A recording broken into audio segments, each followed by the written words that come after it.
গত মার্চ মাসের 27 তারিখে আচমকাভাবে নোটিশ ব্যতীত আমাদের মতিনগর এলাকার 98 গেটের আউটসাইডে যারা আমরা রয়েছি তারা বিদ্যুৎ কানেকশন ডিসকানেকশন করার লাগিয়া প্রাইমারি কোম্পানি কমান্ডার এবং ইলেকট্রনিক অফিসের যে এসডিও আছে তারা মিলিতভাবে সেটা জোরপূর্বকভাবে আমাদের লাইনটা কাটা দেওয়ার চেষ্টা করে।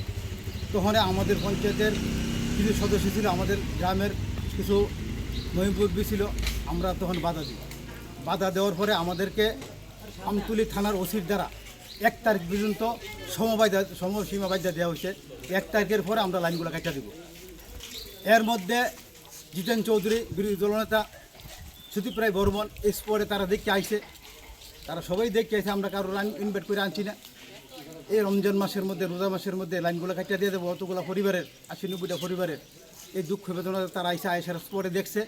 আমরা 50 জন কনজিউমার আমরা সঠিক আইন পালন করে সঠিকভাবে বিল দিয়া প্রদান করে, আমরা কোনো বকায়া বিল নাই।